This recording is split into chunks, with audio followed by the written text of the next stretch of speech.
right, today here with Champions Concessions Treats and Eats, we are here with Daniel Ackard, and you may have caught one of our earlier videos where we had his parents sharing his story about his illness. Now Daniel has a completely unique viewpoint of everything, from being the patient and from walking this road and being able to see himself overcome a various number of things. Now, I've known Daniel for 20 years plus, and so I am really familiar with his story, but we would love to share that with you today. So Daniel, like your parents said, your illness started when you were 17? Yes. How did it present for you? From having scholarships already in high school, being a junior in high school, having scholarships ready to be handed out for track, soccer, and cross country, having all that ripped out, just away. Now there's no scholarships. Now there's no even school because I wasn't able to function. So just imagine being a young man that's ready for the world, and all of a sudden there's nothing there. You're back to square one. You know, can't even start over again because you don't know what to do. So for people who have not seen the previous episode with your parents, what happened that started this process for you? Since my brain deficit is on a high level, I can only remember what I've read and what I've been told. So mine started from what I have read. Mine started when I was in a cross-country race, going for state. And I never finished that race.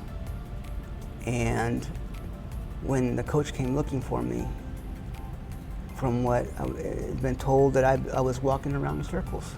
My eyes glazed over. I didn't know where I was, what I was doing. And when the coach said my name, I just kind of looked at him and then fell down. And when he grabbed me, he said I was hot, like burning up. And then I was in the hospital. And I never really, from that point on, it was, for me, not being there. That's why I have to, what I've read of what people wrote down, to who came to visit me in the hospital, being fed through a tube in going through your stomach directly to your body,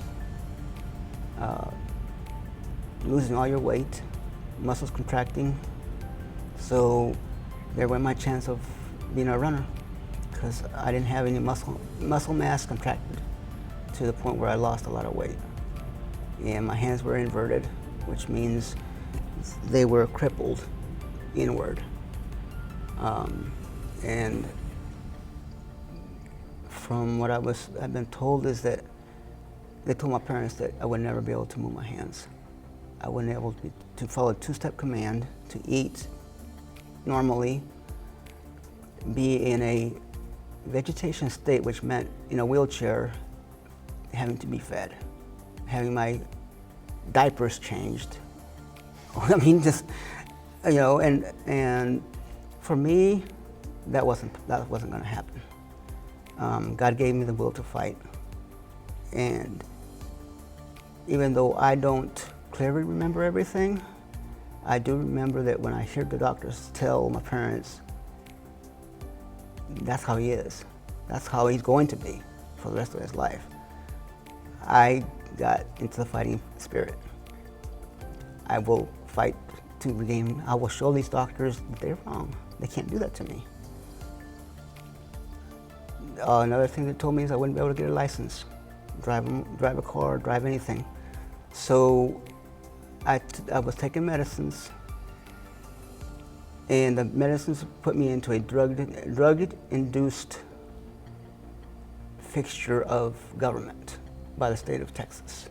So I was druggy by prescribed medicines. Yeah. Which I had seizures. They gave me seizures. I would sleep all the time, like all the time. I mean, I sat down, I'd be sleeping. I still couldn't remember who I was, where I was. If I turned my head and blinked, I turned back around and say, "Oh, how long you been there? Do I know you?" And that made a lot of people uneasy, very uncomfortable. How do we react to this? How do we help him? He can't even remember who we are, and we're standing right here beside him. I mean, just a blink of an eye, I start all over again. I gained a lot of weight because I would eat a whole meal, and I see my plate empty in front of me. Oh, I haven't eaten yet. Let's get another plate. My mom had to take the plate away from me so I would stop eating. But I wasn't saying I wasn't getting any food. I was getting food, but I was getting an excess amount because I couldn't remember I had just finished eating. Mm-hmm. But I was challenged one day by the mayor of Dallas to a race. He had heard that I used to be a runner. And I chose that day to lose that weight. I trained for 2 weeks, solid, and I to go race in that race. It was called a trio race, held by Trinity Church and 2 other churches. And that was the day I decided I was going to lose weight by myself, training, wanted to show them that I could still run. Then I went to Dallas Mission Mar every week, and I would get prescribed medicines, enough to take morning, noon, and night. So I'd get three bottles with 30 pills in each container. I told myself I don't want to do this anymore. Didn't tell my parents, didn't tell anybody. That was the day I wanted to be free from medication. The nurse that was there, Nurse Mary, looked at me one day. She goes, "You look different. You look more alive. You look more colorful. You got more color in you." I said, "I'm still the same?" She was like, "No." She goes, "No, I can see a difference." Well, she would take my blood, prescribe my medicine. I would go get my medicine, and then I would put it in my cabinet. Wouldn't take it. Next time I go back, she said, "Every time I see you, you're more alert." She goes, "You used to be asleep in that waiting room. I'd have to come and shake you awake so you wouldn't miss your appointment." I said, "No, I'm still taking it." Okay, truthfully, I was taking the medicine from the pharmacy to my house and putting it away. So I wasn't lying to her, complete lie, but I wasn't completely truthful either, because I was taking it. But then after that, it was just on the shelf. Well, my parents wanted to go on a mission field, but they're like, "What can we do? We can't leave him. He needs us." And my parents were my champions all the way. Without them, we had our struggles, we had our fights, we had our disagreements, but the love is there. Mm-hmm. There's no denying it. But what I had, I would never in my whole entire life want somebody to have that, because it's hard to go from being a healthy person to all of a sudden not being there, and to having to rely on everybody. Yeah. So from that point, okay, there's been a turnaround, because you obviously remember my name now. And you're not just turning around and seeing, forgetting conversations, those things. I know, and I have seen personally and watched the Lord as He has healed your body.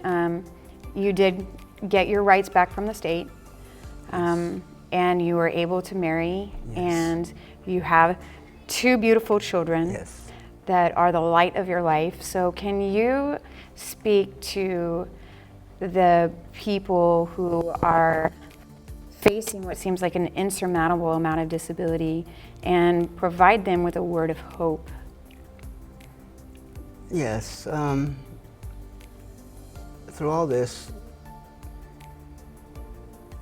faith kept me going, because the miracles God does, sometimes you can't even tell.